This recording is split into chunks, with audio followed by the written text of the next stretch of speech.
What up, Monsterverse fans? It's Saturday, so y'all know what that means. Well, is it Saturday? Hold on, let me check the time. No, it is still Friday. My bad, you guys. Please comment down below, like and subscribe, and share with your friends. Now, I thought of this really out of nowhere. I don't know how. I was watching How to Train Your Dragon, right? And I was thinking like, what if King Ghidorah's in there? Just spitballing ideas. Then it kind of occurred to me, like, wait a minute. What if King Ghidorah inspired the myth of dragons? Like, think about this.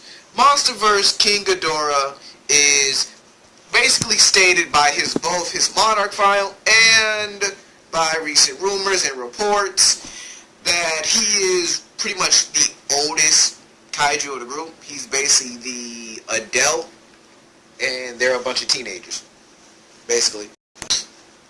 So my thing is that how long was Ghidorah around while the others were sleeping? You never know. Cause what if all this time, all these things we heard about dragons, what if that in the Monsterverse was always Ghidorah?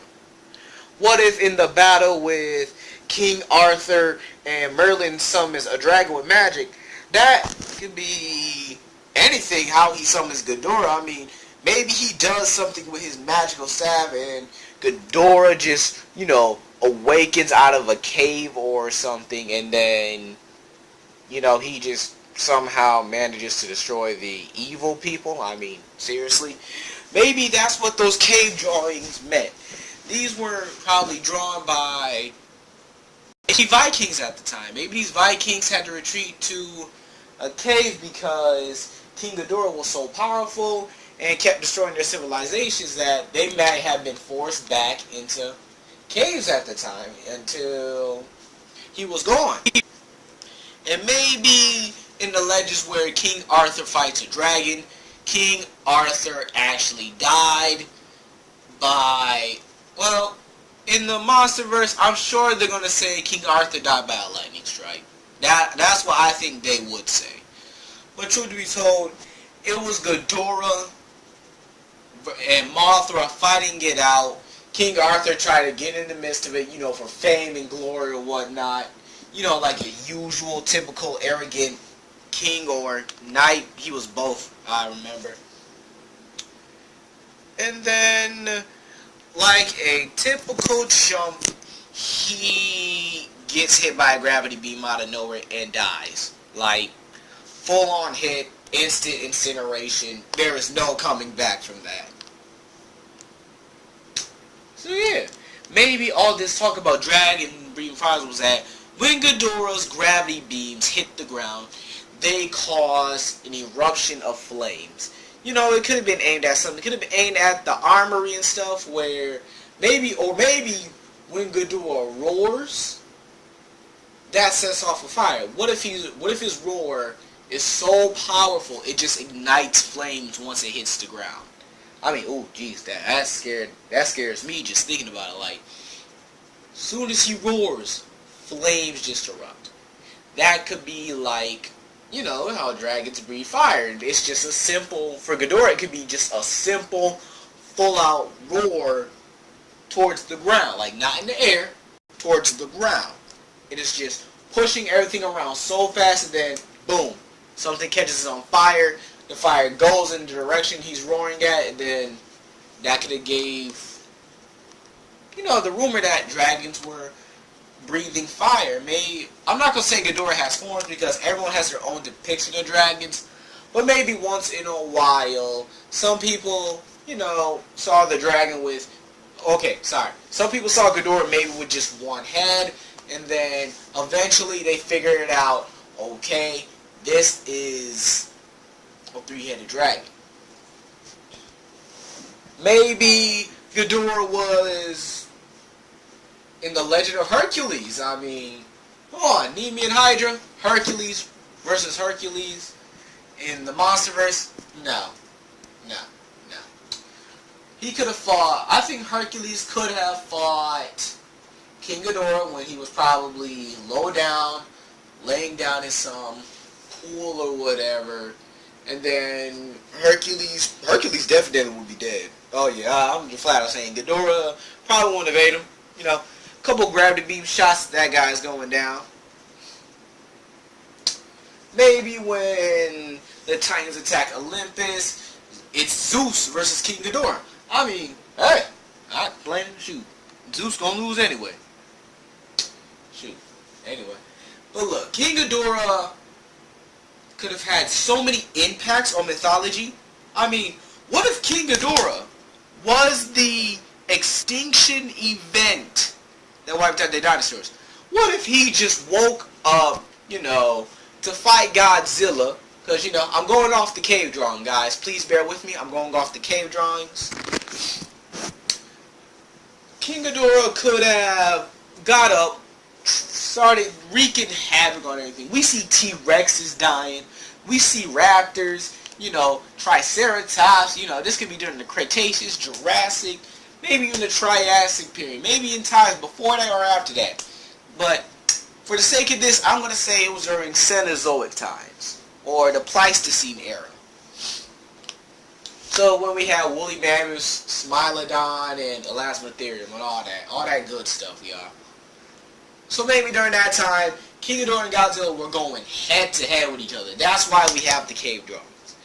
This is what these cavemen and women were putting on top, on the cave walls. They were writing out what Ghidorah was, what he brought to them, what they saw him as.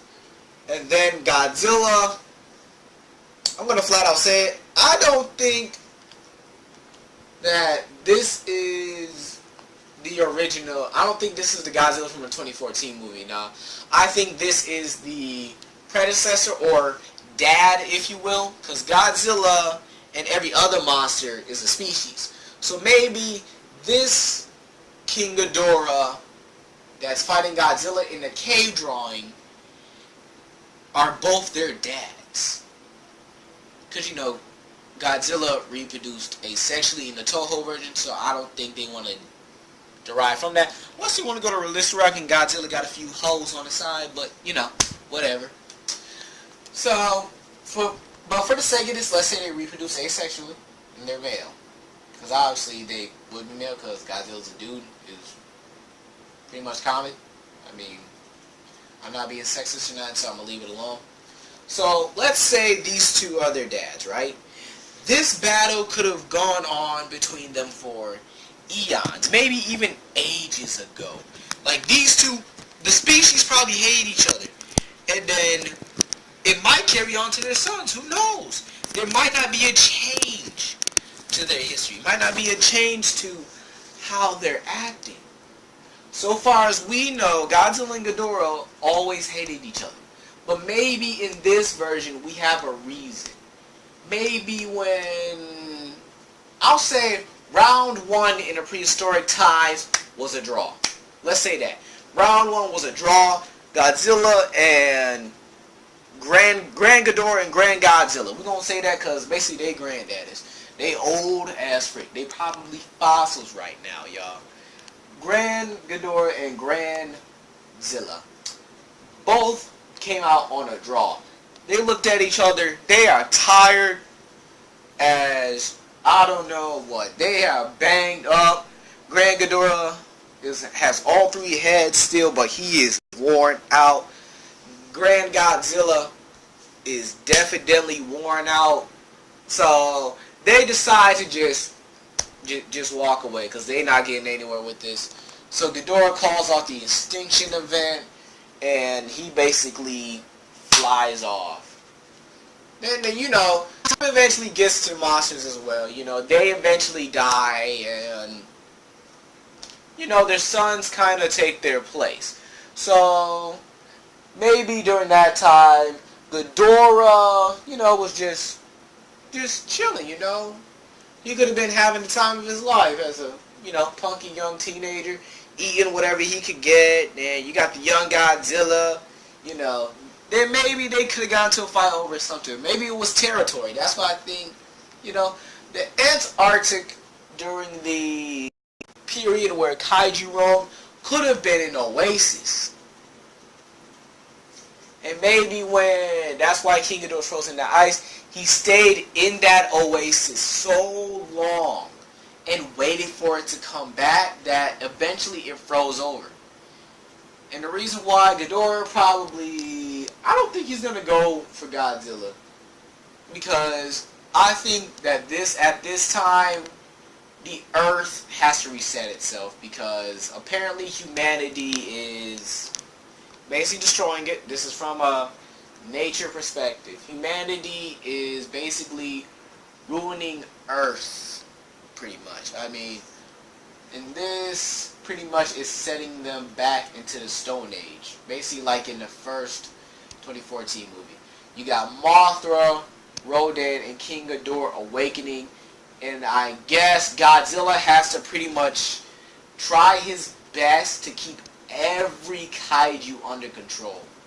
Or if that doesn't work, kill him. Now you see, Godzilla hated the Mutos because they were nesting in their carcasses. They used Godzilla, any animal or radiation that was dead pretty much, they laid their eggs in their carcass. So Godzilla species were just so rich in rare radiation at the time that the Mutos basically nested in them, and they were parasites, so it makes sense, right? Whatever. So Godzilla and Ghidorah are obviously going to hate each other forever. But maybe this time, I like to see things change, you know? Like, really explain why Godzilla and Ghidorah hate each other. I don't want this to be like, he pops out of nowhere, they just seemingly hate each other. We don't know the reason why. No. Give us a reason why Godzilla and Ghidorah hate each other. I'm sick of it. I'm sick of all this random stuff where Ghidorah and Godzilla have no real beef with each other and that they just fight. It's ridiculous to me at this point. Toho made their money off it, but Legendary has to step it up and actually start explaining stuff. Now, how does this tie into Rodan and Mothra? I'll get into that another video. It'll be a two-part for them. Part 1 being Mothra and Part 2 being Rodan. So, comment down below. As a matter of fact, I'm going to title this video Ghidorah Part 1. Part 2 will be Mothra. And then Part 3 will be Rodan. Comment down below. Please like and subscribe. And share with your friends. This is Legendary Rigger. And I'll see you guys later.